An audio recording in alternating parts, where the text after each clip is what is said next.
제가 섬기는 그 일산 지부 아버지 학교 단톡방이 있습니다. 한 150여 명의 그 남자 형제님들이 들어와 있습니다.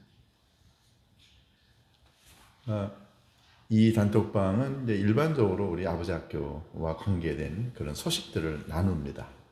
개설과 관계된 것들, 또 기도회와 관계된 것들, 또 형제님들 개인의 어렵고 힘든 일들, 축하할 일들, 뭐 이런 것들을 나누는 단톡방입니다. 근데 간혹가다 어떤 분들이 자기의 정치적인 성향이 담긴 글들을 올립니다.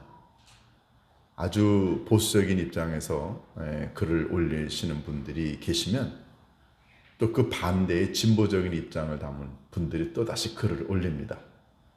이렇게 한두 번 왔다 갔다 하다 보면은 뭐라 그럴까요? 서로 이렇게 상대방을 인정 안 하거나 또는 뭐 기분 언짢은 단어들이 오고 가다 보면은 이게 좀 논쟁이 됩니다.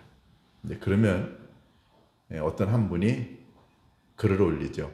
우리 단톡방은 그런 정치적인 토론을 하는 장이 아니고 가능하면 그 개인적인 그런 것들은 좀 삼가했으면 좋겠다 하는 이런 글을 올립니다. 그러면 이제 또 잠잠해지지요. 그러다가 또 사회에 무슨 이슈가 생기면 거기에 대해서 또 다시 글을 올리기도 합니다.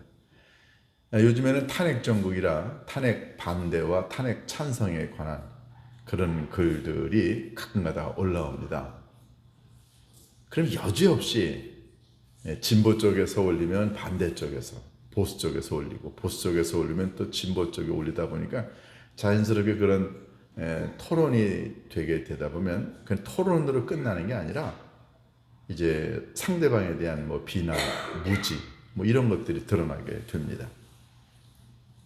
며칠 전에도 그런 글이 올라왔어요. 그래서 우리 지부장님하고 이야기하다가 우리 단톡방의 본래의 목적이 이런 것이 아니고 또 이런 논쟁과 말다툼과 말싸움이 있게 되는 건 하나도 도움이 되지 않는다. 뭐 이렇게 생각을 하고 우리 지부장님이 그런 글은 올리지 않았으면 좋겠다라고 하는 글을 올리면 어떻겠느냐. 뭐 저하고 이런 얘기를 해가지고 그런 글을 올리려고 하는데 금방 어떤 분이 이런 글을 올렸습니다. 정치적인 이념과 사상과 이데올로기에 대한 건 각자 나름대로의 논리가 있지만 항상 이런 것이 올라오게 되면 반대되는 사람이 또다시 올리게 되니 서로 다툼과 싸움이 있게 되니 이런 걸 올리지 않았으면 좋겠다. 그러고 난 다음에 이제 일이 이렇게 마무리가 됐습니다. 그래서 제가 그분 글 바로 밑에 그것과 관계된 글이 아니고 이번 주 금요일 날 우리 일산 지부 75기 아버지 학교가 일함교회라고 하는 교회에서 열리는데 3040 젊은 분들 대상으로 하는 아버지 학교가 열리는데 금요일 날 그 교회에 금요 기도회 때 우리가 홍보 예배를 드리니 기도회와 홍보 예배에 많이 오셨으면 좋겠다. 이런 이제 독려의 글을 제가 올렸습니다. 아마 제가 왜 그런 글을 올렸는가를 이제 대부분의 형제님들은 아실 거라고 생각합니다. 모든 그 정치적인 성향에는 나름대로의 사상적 동의와 그리고 강한 자기 나름대로의 신념이 있게 마련입니다. 근데 인간이라는 게 부족하지 않나요? 나름대로의 배경과 경험과 거기에 대한 일반적인 그런 이해가 있지만 항상 여기에는 반대가 따르기 마련이죠. 그래서 인간적인 이런 논리의 표현은 많은 반대와 갈등을 유발하게 됩니다. 사회도 그렇고 교회도 그렇지 않습니까? 교회 안에도 많은 다양한 종류의 사람들이 있는데 지방색이 있고 또 성향이 있고 배움이 다르고 또 정치적인 성향도 다르고 만약에 이런 얘기가 교회 안에서 오고 가게 되면 결국 교회는 뭐가 될까요? 여기는 다툼의 장, 갈등이 만들어지게 되고 그리고 싸움이 만들어지게 되지 않나요? 초대교회 안에 이런 문제가 많이 있었습니다.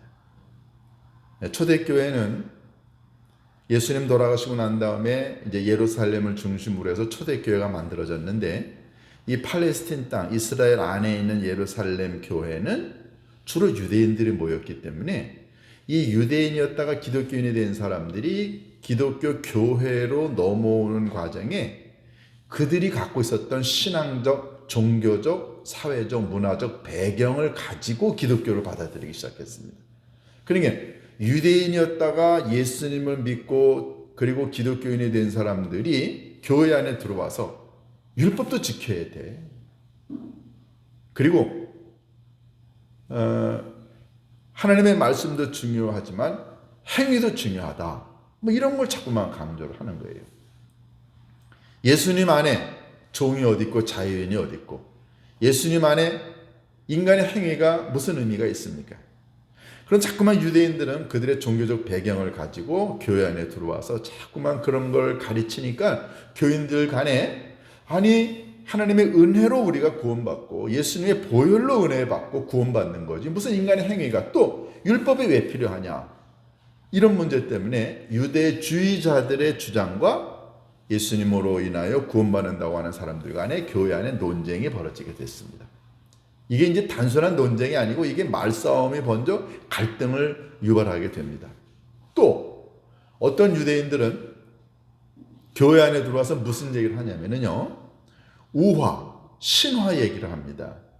천사는 언제 만들어졌고 천사는 어떻게 만들어졌고 뭐 이런 얘기. 성경에도 없는 얘기인데 헬라 문화의 영향을 받고 로마의 문화의 영향을 받아서 신화 얘기들, 우화 얘기들을 자꾸만 교회 안에 가지고 들어오고요. 또 어떤 유대인들은 끝없는 족보 얘기를 합니다. 이스라엘 사람들은 12지파의 후손이죠. 나는 유다 지파고, 나는 뭐 베냐민 지파고, 나는 뭐 레위 지파고, 자기 지파 조상들의 이야기를 해서요. 그걸 끄집어내 가지고 나는 이러이런 지파의 무슨 몇 대 손이다. 자꾸만 자기 조상과 지파의 자랑을 하다 보니까 이게 지파 간에, 후손들 간에 교회 안에서 다툼이 벌어지게 됐습니다. 이런 신화와 끝없는 족보 이야기, 우화 얘기, 이런 것들은 주로 유대인들이 많이 모여있는 기독교 공동체 안에서 벌어지게 됐죠.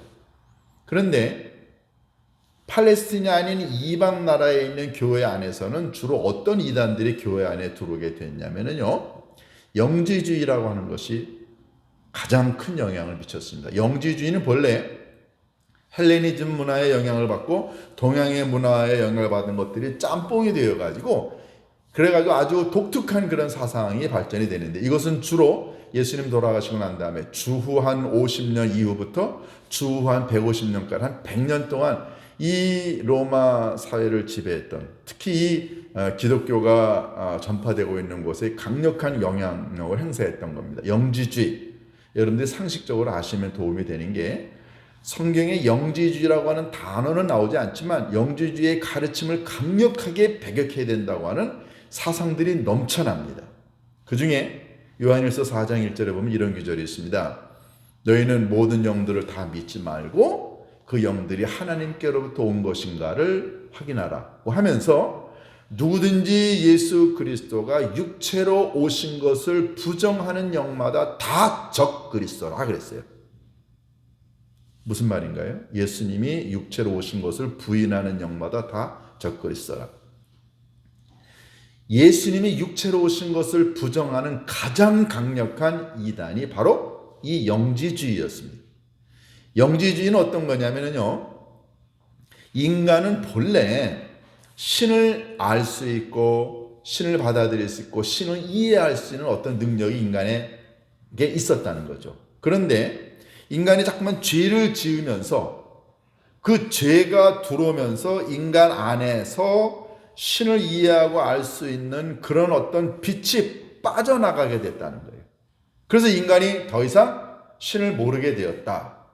그런데 이 사실을 알고 신에게 나아가 신에게 간구할 때 신이 주시는 특별한 영적인 지식, 영지, 신적인 지식을 받은 사람만이 구원을 얻게 된다라는 거예요. 어떻게 보면 뭐 기독교하고 비슷한 것 같은데 실제로는 그렇지 않습니다. 이 사람들은 이원론을 주장합니다. 이원론은 뭐냐면 물질과 영이 있는데 물질은 전적으로 타락한 거라는 거예요. 더럽고 추악한 거다. 그런데 인간이 죄를 짓게 되면 물질의 힘으로 죄를 짓게 되기 때문에 우리 안에 있는 영적인 것이 빠져나간다는 거죠. 이 이원론을 주장하는 영지주의는 하나님을 인정하지 않아요. 어떻게 인정하지 않냐면 하나님이 말씀으로 우주 만물을 창조하셨다고 했죠. 인간을 창조하셨습니다. 근데 이 영지주의는 물질을 철저하게 악하고 더러운 것이라고 주장하는데 하나님이 물질로 모든 걸, 물질로 관계된 모든 것들을 만들었다라고 하니까 이 하나님은 최고의 신이 아닌 부차적인, 이차적인 이런 신이라는 거예요. 왜냐하면 더럽고 추악한 물질을 가지고 물질 세계를 만들었기 때문에 그렇다는 거죠. 그러면서 이 사람들이 주장하는 건 뭐냐면은 예수 그리스도를 인정하지 않습니다. 왜요? 예수님이 우리와 똑같은 육체를 가지고 태어났다는 거죠. 육체가 더러운데 어떻게 신이 육체로 올 수 있느냐 하면서 그들은 성육신을 인정하지 않습니다. 예수님을 인정하지 않아요. 그러니까 이 이원론을 주장하는 영지주의의 가르침, 이들은 삼위일체도 인정하지 않고요, 성육신도 인정하지 않습니다. 그러니까 이런 가르침이 해외에 있는 이런 초기 기독교 공동체 안에 들어오면서 예수님이 하나님의 아들이신 육체를 입으신 우리와 똑같은 인간이다라고 하는 이 가르침을 정면으로 부인하기 시작했습니다. 이런 것들이 교회 안에서 막 번져나가는 거예요. 싸움이 벌어지기 시작했습니다. 끝없는 족보 이야기, 우화와 신화의 이야기, 또 이 영지주의의 사상들, 이런 것들이 초대교회 안에 막 들어오니까는 교인들 간의 다툼과 싸움과 그리고 반목이 일어나게 됐습니다. 사도 바울이 이거를 심각하게 받아들인 거예요. 특별히 이 디모데서는 에페소에서 목회를 하고 있었던 믿음의 아들 디모데에게 사도 바울이 편지를 써 보낸 겁니다. 대략 예수님 돌아가시고 난 다음에 30년 후 정도라고 보는 거예요. 그러니까 이런 영지주의적 사상들이 막 만들어지고 막 전파가 되고 하는 때였습니다. 사도 바울의 입장에서 가만히 보니까 교회 안에 들어온 이런 영지주의자들, 교회 안에 있는 유대주의자들, 이런 사람들이 교회 교인들을 미혹시켜서 자꾸만 갈등과 반목을 이렇게 만들고, 그래서 어떤 경우에는 교회 안에 있는 순수한 성도들이 떠나가게 된 거예요. 그래서 안 되겠다 싶어서 사도 바울이 디모데 전후서에 이런 잘못된 거짓 가르침과 말싸움과 다툼을 일으키는 잘못된 모든 것들을 다 배격하라고 디모데에게 명령을 한 겁니다. 제가 이 말씀을 준비하면서 어느 미국 목사님의 글을 읽었는데요. 이분의 글을 제가 개인적으로 자주 읽습니다. 왜냐하면 굉장히 복음적이고 아주 정확한 성경 해석을 하세요. 근데 이분의 개인 간증을 이제 이번에 읽게 됐는데요. 이번에 대학교 2학년 때 예수님을 처음 만났습니다. 복음을 듣고 자기가 얼마나 죄인인가를 깨닫고 구원의 확신을 갖게 됐고, 그리고 난 다음에 그때부터 젊은이가 정말 말씀에 심취하여 깊은 영적인 신앙생활을 하던 때였습니다. 그런데 어느 날 어느 교회를 방문했는데 그 교회에 들어가는 입구에 커다란 포스터가 하나 그려져 있는데요. 그 포스터에 있는 그림을 보고 이분이 평생토록 목사로 살면서 지켜야겠다고 하는 다짐을 하게 되는 그런 내용이 그림에 있었어요. 포스터에. 그 그림의 내용은 이렇습니다. 성경, 구약 성경에 기록된 그 두루마리 있죠. 두루마리가 이렇게 펼쳐져 있는데 그 두루마리 위에 당대의 최고의 신학자들, 목회자들, 이런 사람들이 서가지고서는 신학 논쟁을 합니다. 성경에 있는 내용 가지고 막 말싸움을 하고 논쟁을 막 하고 있는데, 그 사람들이 서 있는 주변에는 교인들이 어느 쪽을 향해서 걸어가고 있는데 그들이 걸어가고 있는 그 곳의 끝은 뭐냐면 깊은 낭떠러지가 되는데 그 낭떠러지 밑에는 불이 활활 타오르는 영원한 지옥이었어요. 신학자들이라는 사람들이, 목회자라는 사람들이, 성경을 많이 안다는 사람들이 성경 말씀 위에 서가지고서는 논쟁을 하는 동안에 교인들은 지옥을 향해 걸어가고 있다는 거죠. 이분이 이 그림을 보고 젊은 시절에 너무너무 강력한 충격을 받고 이렇게 다짐을 했다고 합니다. 나는 교회 안에서 절대로 신학 논쟁, 말다툼, 변론, 그 다음에 싸움을 유발하는 이런 걸 하지 않겠다. 오로지 하나님의 말씀, 진리만 준비하고 전하겠다. 이렇게 다짐을 하게 되었다는 거예요. 교회 안에서 만약에 정치적인 이념 때문에 교인들 간에 싸움이 벌어지거나 아니면 사회적인 어떤 현상 때문에 교회 안에 싸움이 벌어지거나 하면 그 끝은 뭘까요? 어느 쪽이 이기나요? 그렇지 않죠. 여러분, 싸움은 갈등을 유발하게 되고 갈등을 유발하게 되면 그 결과는 뭔가요? 누군가는 떠납니다. 교회는 하나님의 집은 하나님의 말씀을 가지고 논쟁을 하는 곳이 아니라 다툼을 하는 곳이 아니라 하나님의 말씀을 배우고 아멘으로 받아들이고 그걸 통해 은혜를 받고 내가 어떻게 받은 바 은혜를 하나님의 나라를 이루기 위해서 세상에 나가서 펼칠 건가를 은혜 받고 다짐만 하는 곳이죠. 그런데 초대교회 안에 이 시끝 없는 족보 얘기, 가문 얘기 또는 정치적인 이야기, 그 다음에 논쟁 이런 것 때문에 얼마나 초대교회가 어려움을 겪었나요? 사도 바울은 이런 논쟁과 싸움과 말다툼은 이건 사람들에게 악한 마음만 가져다 주게 되고 하나도 본인의 영혼에게 교회에게 유익이 되지 않는다는 거예요. 여러분, 누구하고 어떤 주제에 대해서 즉 하나님의 말씀이 아닌 다른 주제에 대해서 논쟁을 하고 난 다음에 여러분 대부분 마음이 어떤가요? 나 이겼어, 나 최고야, 그런가요? 그 사람을 미워하게 되고 무시하게 되고 관계만 더 나빠지죠. 마음이 부패해진다고 그랬어요, 사도 바울은 디모데전서 6장에서. 그 다음에 진리를 잃어버리기 때문에, 즉 그런 세상적인 다툼하는 동안에 진리는 점점 사라지는 거예요. 유익이 하나도 없고 듣는 자를 망하게 만들고 디모데후서 2장 17절에는 악성 종양과 같다 그랬어요. 그래서 교회는 이런 신학적 논쟁, 정치적인 성향에 대한 이념에 대한 논쟁, 아니면 사회적인 어떤 현상에 대한 논쟁, 심지어는 요즘에는 교회 안에 들어와서 돈 있는 자, 돈 없는 자가 교회 안에 들어와서 돈 있는 자가 자기 자랑, 가정 자랑, 직장 자랑, 돈 자랑, 자기 외모 자랑, 끊임없이 이런 자랑과 자기 것을 드러내려고 하다 보면 교회가 얼마나 이게 갈등과 반목이 생기나요? 사도 바울은 오늘 본문에서 14절에서 너는 그들로 이 일을 기억하여 말다툼을 하지 말고 하나님 앞에서 말다툼하지 말라고 엄격하게 명령하라고 그랬어요. 왜냐하면 이는 유익이 하나도 없고 오직 듣는 자들을 망하게 한다 그랬어요. 자, 그러면 사도 바울은 교회 안에서 뭘 하라고 이야기하나요?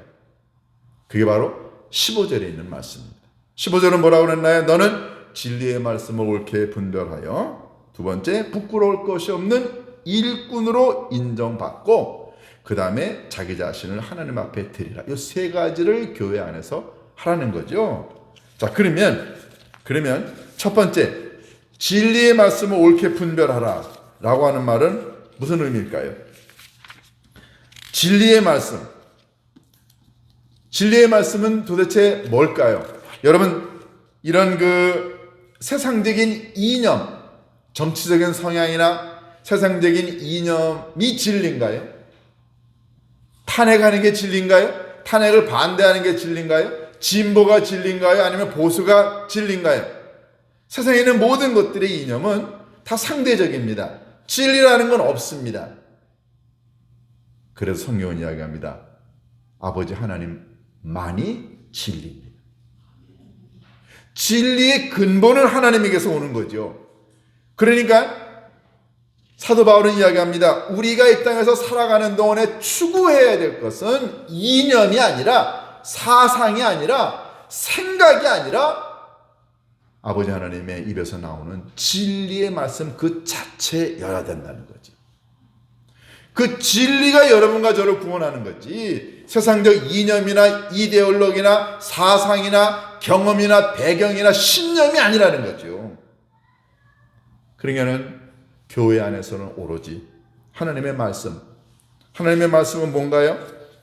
아버지 하나님이 지으신 이 세상을 운영하시는 아버지 하나님의 진리죠. 여러분과 제가 이 하나님의 진리의 말씀만 붙들고 가야지 내가 갖고 있는 이런 정적인 신념이 최고야. 그렇기 때문에 이걸 다른 사람에게도 전달해야 돼. 이것과 반대되는 사람은 잘못됐다라고 하는 것을 내가 알려줘야 돼. 이게 다 진리에서 어긋나는 거죠. 이거는 자기 자신을 신념하는 것이고 그리고 자기 자신이 옳다고 하는 그런 교만이 있지 않나요? 성경은 이야기합니다. 진리의 말씀만을 옳게 분별하라. 옳게 분별하다라고 하는 이 단어, 헬라어 단어는요, 본래가 무슨 뜻이냐면은 옳게 분별하다라고 하는 단어의 본래 뜻은 정확하게 자르다라는 뜻이에요. 정확하게 자르다. 고대시대 때에는 석공들이 돌을 자릅니다. 돌을 자를 때 규격이 똑같아야 건물을 올립니다. 만약 규격이 틀리게 되면은 건물이 견고하지가 않아요. 그래서 석공들은 아주 자로 제갈선 정확하게 돌들을 가다듬습니다. 그때 쓴 단어가 바로 이 헬라어 단어예요. 농사짓는 농부가 밭을 갈 때 정확한 사이즈의 밭을 만듭니다. 그때도 이 단어로 사용했어요. 그러니까 하나님의 말씀을 옳게 분별한다라는 말은 정확하게 규정을 한다는 거예요.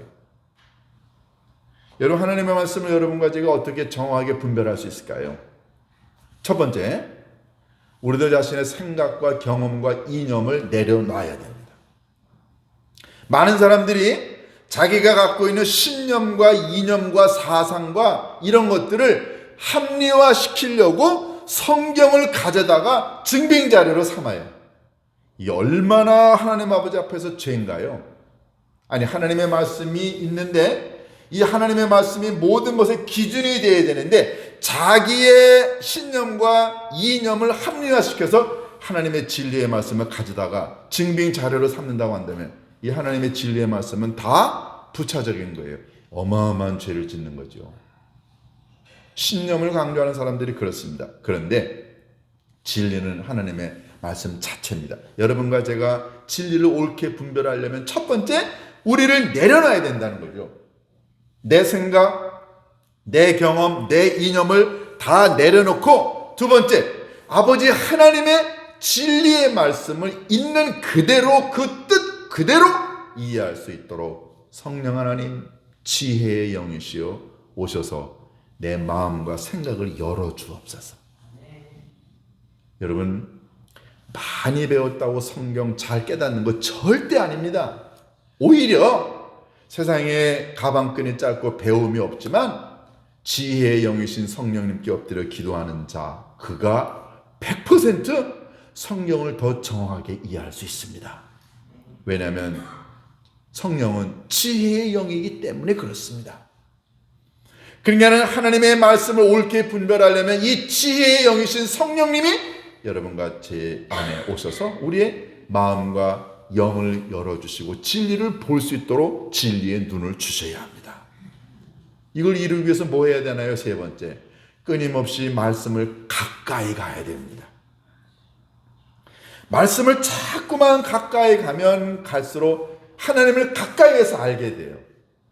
우리 사람과의 관계도 그렇지 않나요? 자주 만나게 되면은 그 사람의 생각과 표현과 뜻의 올바른 그 진정한 의미가 뭔가를 알 수 있지 않나요? 그래서 여러분과 제가 하나님의 말씀을 진리로 옳게 분별하려면 자꾸만 말씀 앞에 가까이 읽고 묵상하고 공부하고, 여러분 다른 왕도가 있지 않습니다. 말씀을 가까이 가고 갈 때마다 진리의 영이시여 나로 하여금 깨닫게 해달라고 간구할 때 지혜의 영이 여러분과 저의 인간적인 생각과 신념을 내려놓고 하나님의 진리의 말씀을 올바로 분별할 수 있도록 도와주십니다. 두 번째 뭐 하라고 그랬어요? 부끄러울 것이 없는 일꾼으로 인정받으라. 부끄러울 것이 없는. 여러분, 사람들이 교회 안에서 언제 부끄러움을 당하나요? 그건 내가 못 배워서 가진 게 없어서가 절대 아닙니다. 교회 안에서 성도로서 부끄러움을 당할 땐 언제냐면 이 땅에서 살아가는 동안에 이 안에 말씀의 능력이 없어가지고 살다가 힘들고 어려움을 경험할 때마다 이거 어떻게 극복해야 되지? 무기가 있어야 될 것 아닙니까? 말씀의 무기, 믿음의 무기, 성령의 능력이 있어야 되는데 이런 무기가 하나도 없어가지고 살다가 맨날 마귀한테 얻어 터지고 살면서 쓰러지고 넘어지고, 왜냐하면 무기가 없으니까 사탄하고 마귀하고 싸우질 못하는 거예요. 이게 부끄러움을 당하는 그리스도인입니다. 그런데 말씀으로 무장하고 성령의 능력으로 무장하고 그리고 구원의 확신을 갖고 있고, 여러분 이런 것으로 무장하게 되면 어떤 마귀와 사탄의 공격이 오더라도 싸워서 이길 수 있지 않나요? 이게 부끄러울 것이 없는 사람입니다. 누군가가 우리들한테 찾아와서 예수님이 누구예요?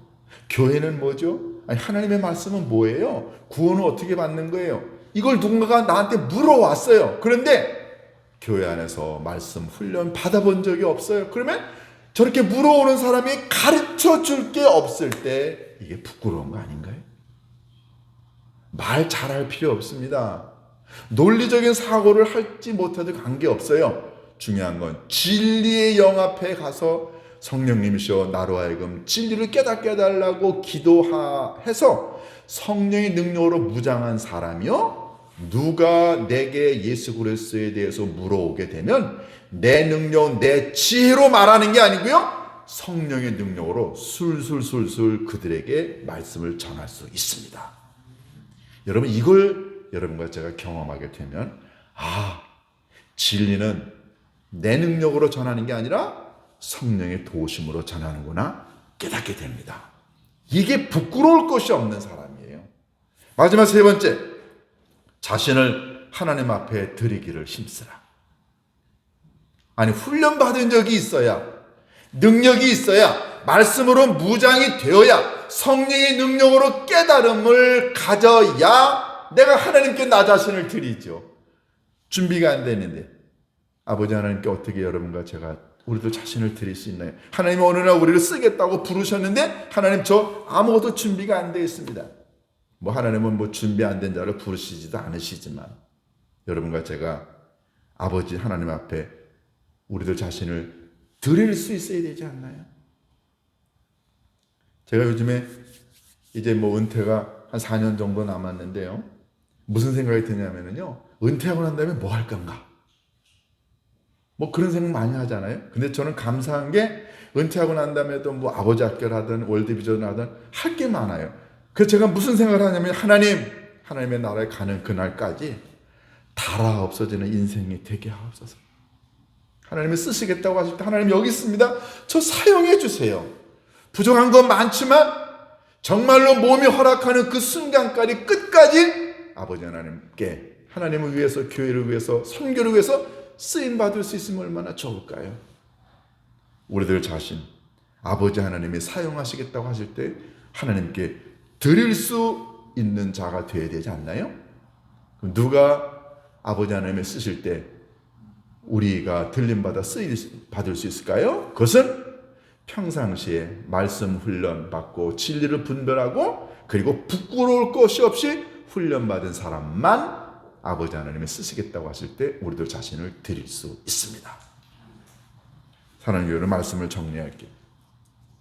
교회 안에 이렇게 하나님의 말씀을 갖고 훈련받고 깨닫고 어떻게 해서라도 부끄러울 것이 없는 인정된 자로 쓰임받기를 원하는 사람들이 모여 있을 때 여기는요, 싸움이 일어나지 않습니다. 다툼 없습니다. 말장난 할 시간이 없어요. 돈 자랑할 시간이 없습니다. 세상적인 자랑할 시간이 없습니다.